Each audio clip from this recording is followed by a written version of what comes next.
Listo. Muy bien, nos va a llevar 10 minutitos.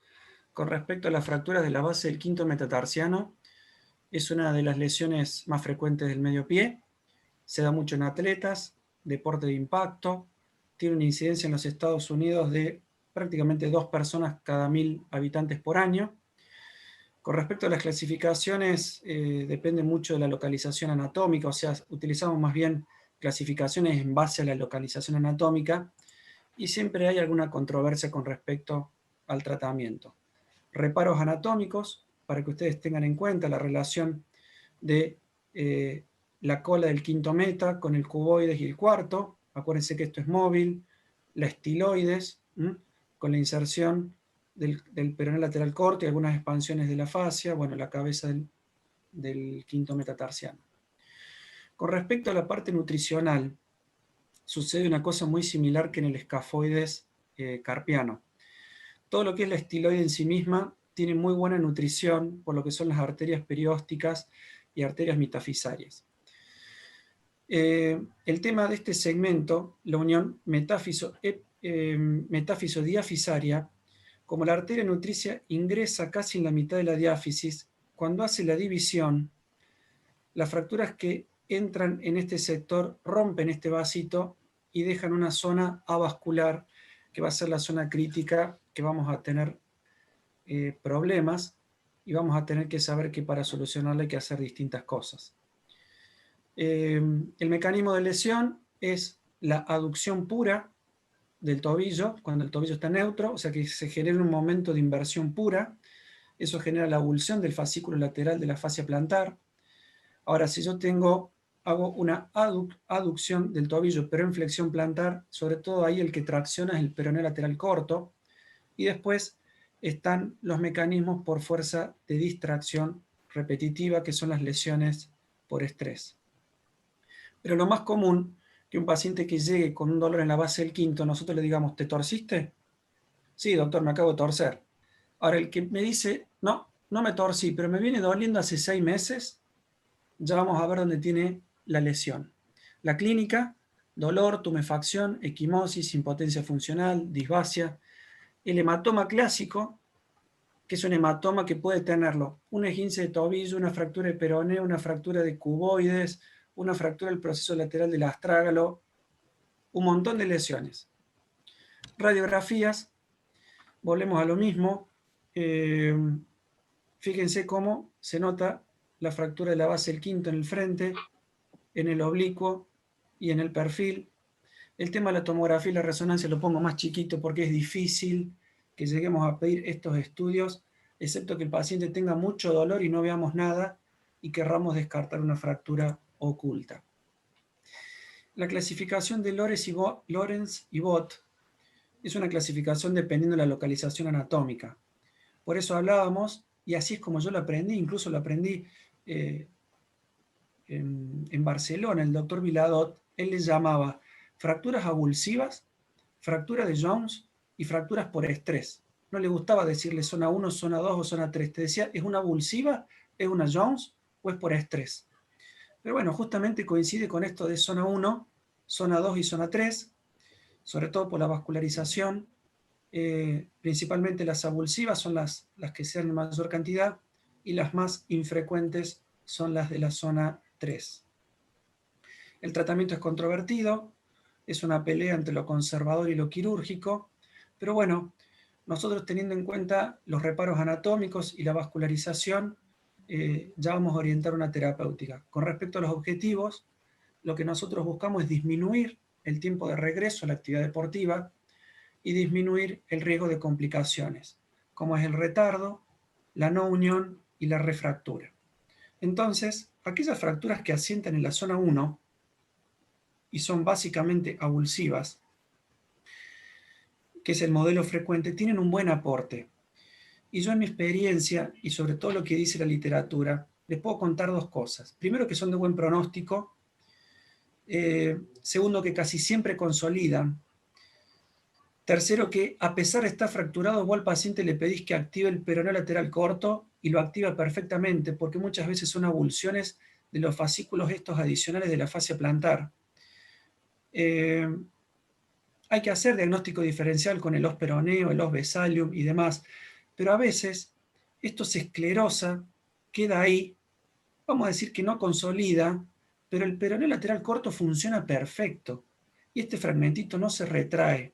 Entonces, podemos hacer radiografía de controles, es correcto, cada 7 o 10 días, pero siempre transmitirle al paciente que esto es de buen pronóstico. En la residencia, fractura que llegaba de la base del quinto y era tratada en forma conservadora, si estuviera el doctor Sadi me daría la razón, nos decía el doctor Sánchez Pulgar, 3 semanas de yeso sin pisar y 3 semanas de yeso pisando. Hoy, esta fractura prácticamente sale con una bota Walker de entrada o un zapatito de Miss, haciendo un apoyo a tolerancia. Supongamos que usemos más un Walker para bloquear el tobillo y lo dejas, si querés, una semana que no pisa hasta que se le desinflame y después puede empezar a pisar y ya van a ver cómo en las radiografías esto, sobre todo las de la zona 1, difícilmente se vayan a venir más hacia proximal. Son de buen pronóstico.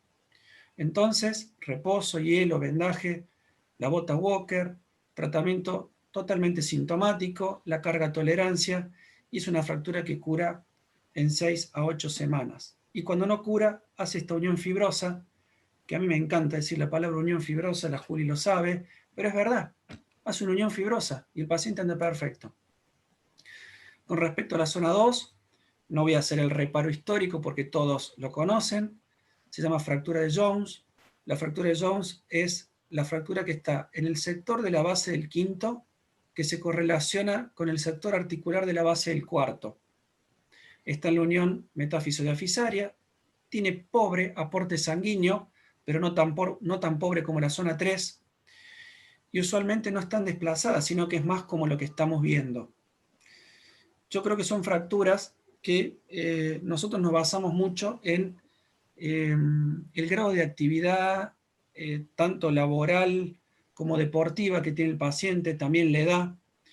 Se puede empezar con una inmovilización sin carga durante 3 semanas y después ya dejarlo pisar. Hay que hacer controles radiográficos periódicos para ver si va logrando la consolidación y dejar abierto el paraguas que puede hacer un retardo o una no unión que, si es dolorosa, puede terminar en una cirugía, que ahora vamos a ver cuál es.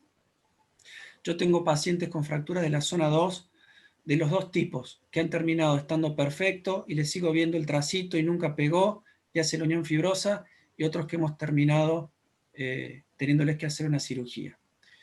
Fíjense la zona 2 en aquellos pacientes que tengan o que nosotros querramos que vuelvan antes a su actividad, sobre todo deportiva, tratar de bajarlo, miren el tiempo, bajárselo de 15 semanas a 8 semanas, esto es más de 3 meses, casi 4 meses, bajárselo a 2 meses, mejorar el índice de unión, o sea, subírselo a un 94% versus un 67%, y la opción es colocar un tornillo endomedular. En este caso tiene un tornillo rosca parcial, seguramente canulado, porque la fractura está muy cerquita de la cola, entonces uno tiene que usar un tornillito más corto, o eventualmente una placa si le vemos algún grado de conminución.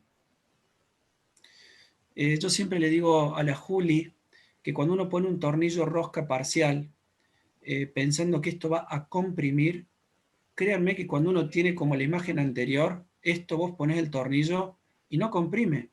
Esto tiene todo el pegote, tiene pegote muscular y demás, que no se cierra.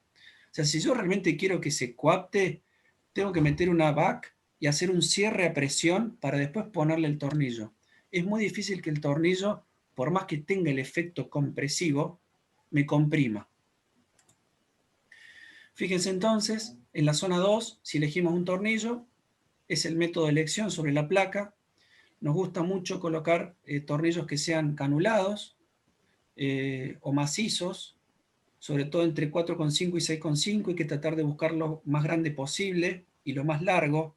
Ahora, lo más grande posible y lo más largo quiere decir que a nosotros nos ha ido con los 4,5 bien, con los 5,5 excelente y con los 6,5 o no los hemos podido poner o en la rosca final sentís crack y se te fracturó el metatarsiano adelante.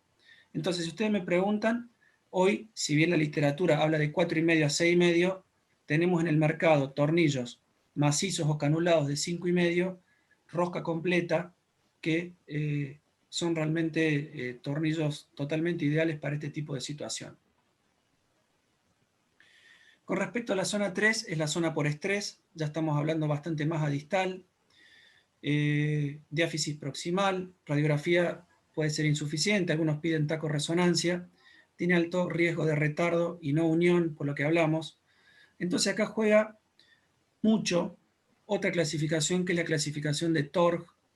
La clasificación de TORG nace para clasificar sobre todo los retardos y la pseudoartrosis de la zona 3, en donde va a haber una tipo 1, en donde hay, como dice ahí, agudas con reacción perióstica sin esclerosis, una tipo 2, en donde es como la que vemos, tiene el trazo y tiene esta esclerosis intramedular sin que esté todavía obliterado el canal.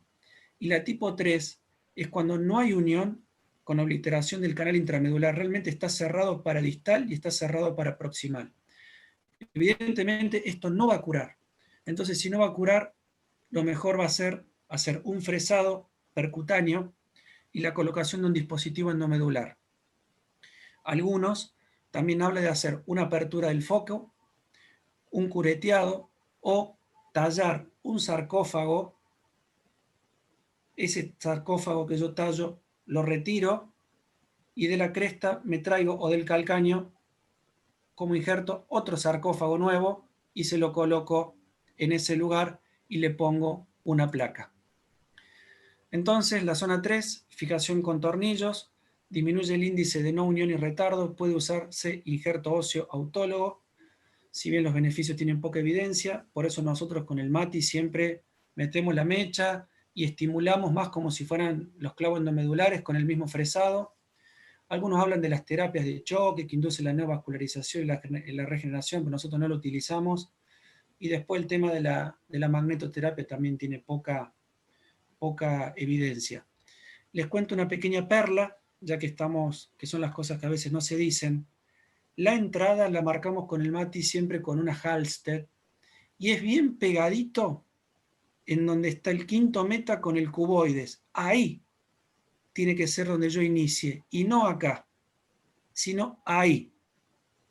Parece una soncera, pero bueno, es el sitio correcto para desde acá yo poder tener esta dirección continua, porque cuando me voy a externo, o caigo todo en cortical, o tengo que ponerlo oblicuo y me termina quedando un tornillo cruzado que me perfora la pared interna del quinto metatarsiano.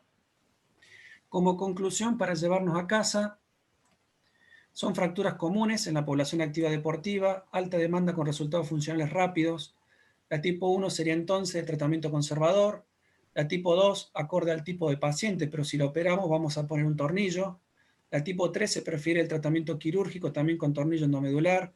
El método de elección, diámetro de 4,5 o mayor. Nosotros usamos macizos, sobre todo. Por eso pongo preferencia 4,5 a 5,5 macizo, rosca completa. Poca evidencia respecto al material y si es canulado o macizo. Tenemos amigos que usan canulados y nosotros les decimos que nosotros usamos macizo, lo consideramos un tornillo de mayor resistencia.